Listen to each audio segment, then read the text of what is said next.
रहीम जी के दोहे कक्षा 9।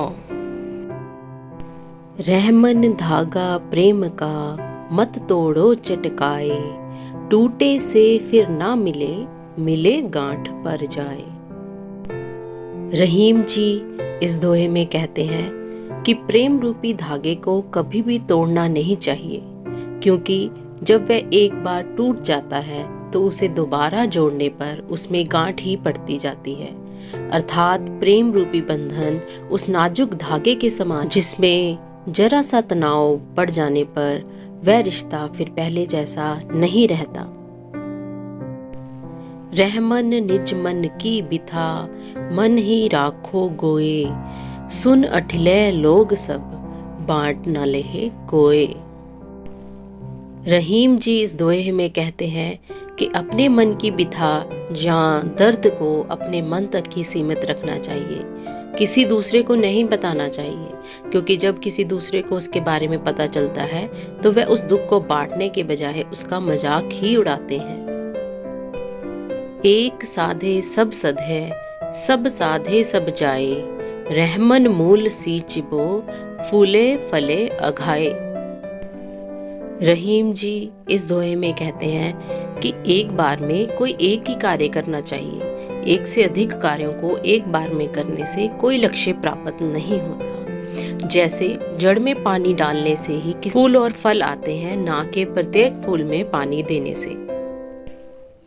चित्रकूट में रम रहे रहमन अवध नरेश, जा पर विपदा पड़त है सो आवत यह देश। इस दोहे में रहीम जी कहते हैं कि जब राम जी को वनवास मिला तो वे चित्रकूट में रहने गए, जो कि एक घनघोर वन था। तो रहीम जी ये कहना चाहते हैं कि मनुष्य को हर समय विपदाओं के लिए तैयार रहना चाहिए, क्योंकि भविष्य हमारा सामना किसी भी विपदा से हो सकता है। दीर्घ दोहा अर्थ के आखर थोरे आ, ज्यों रहीम नट कुंडली, सिमट कूद चढ़ जा। इस दोहे में रहीम जी कहते हैं कि दोहों का आकार तो छोटा हो सकता है, परंतु उनके अर्थ बड़े ही गहरे और बहुत कुछ कहने में समर्थ होते हैं। जैसे कोई नट अपने बड़े शरीर को कुंडली मारकर सिमटा लेने के बाद छोटा दिखाई देता है, जिससे कि उसके सही आकार का अंदाजा नहीं लग पाता, वैसे ही किसी को उसके आकार से नहीं आंकना चाहिए। धन रहीम जल पंक को, लघु जिए पेत अघाए, उदद बड़ाई कौन है जगत प्यासो जाए।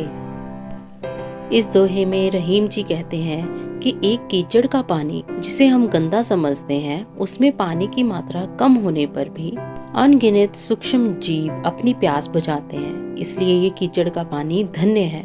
लेकिन उसके विपरीत वह विशाल सागर का जल जिसकी मात्रा बहुत अधिक है, फिर भी वह जल खराब है, क्योंकि उस जल से किसी की कोई सहायता नहीं होती है, ना ही किसी जीव की प्यास बुझ पाती है। तो कहने का मतलब यह है कि बड़ा होने से कोई लाभ नहीं अगर आप किसी की मदद नहीं कर सकते। नात रीझ तन देत मृग, नर धन देत समेत, ते रहीम पशु से अधिक, रीझे कछु न देत। इस दोहे में रहीम जी कहते हैं कि जिस प्रकार हिरण किसी के संगीत से खुश होकर उसके प्रति अपना शरीर तक न्यौछावर कर देता है, ठीक इसी प्रकार कुछ लोग दूसरे के प्रेम में इतना रम जाते हैं कि अपना सब कुछ न्यौछावर कर देते हैं। लेकिन दूसरी ओर कुछ ऐसे लोग भी हैं जो पशुओं से भी बदतर होते हैं, जो दूसरों से तो बहुत कुछ ले लेते हैं लेकिन बदले में कुछ भी देने को तैयार नहीं होते हैं। बिगड़ी बात बने नहीं, लाख करो किन कोए, रहमन फाटे दूध को, मथे न माखन होए। इस दोहे में रहीम जी कहते हैं कि जब एक बार कोई बात बिगड़ जाती है तो लाख कोशिश करने के बावजूद भी हालात या रिश्तों को पहले जैसी स्थिति में लाना मुश्किल होता है। ठीक वैसे ही जैसे जब दूध फट जाए तो उसे मथने से मक्खन नहीं निकलता। कहने का तात्पर्य यह है कि हमें कोई भी बात बोलने से पहले 100 बार सोचना चाहिए। रहमन देख बड़ेन को, लघु न दीजिए डार, जहाँ काम आवे सुई, कहाँ करे तरवार। इस दोहे में रहीम जी कहते हैं कि हमें किसी को उसके आकार से नहीं आंकना चाहिए, क्योंकि जहाँ छोटी चीज़ की ज़रूरत है वहाँ बड़ी चीज़ किसी काम नहीं आती। जैसे जहाँ सुई की ज़रूरत है वहाँ तलवार का कोई काम नहीं होता। रहमन निज संपत्ति बिन कौना विपत सहाय, बिन पानी ज्यों जलज को नहीं रवि सके बचाए। इस दोहे में रहीम जी कहते हैं कि जिसके पास अपना धन नहीं है उसकी विपत्ति में कोई भी सहायता नहीं करता। जैसे यदि तालाब में पानी सूख जाए तो उसमें लगे कमल को सूर्य की रोशनी भी नहीं बचा पाती। अर्थात मेहनत से कमाया हुआ धन ही मुसीबत से निकाल सकता है।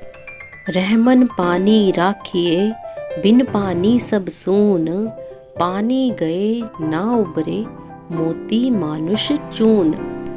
इस दोहे में रहीम जी ये कहते हैं कि मनुष्य को सदैव पानी बचा कर रखना चाहिए, क्योंकि मोती के संदर्भ में पानी का अर्थ है चमक। चमक के बिना मोती का कोई मूल्य नहीं होता। मानुष के संदर्भ में पानी का अर्थ है आत्म सम्मान। आत्म सम्मान के बिना मनुष्य का कोई मूल्य नहीं होता। चून के संदर्भ में पानी का महत्व सर्वोपरि है। बिना पानी के आटे की रोटी नहीं बनाई जा सकती, इसलिए वहाँ पानी का होना अनिवार्य है। आप सभी का धन्यवाद।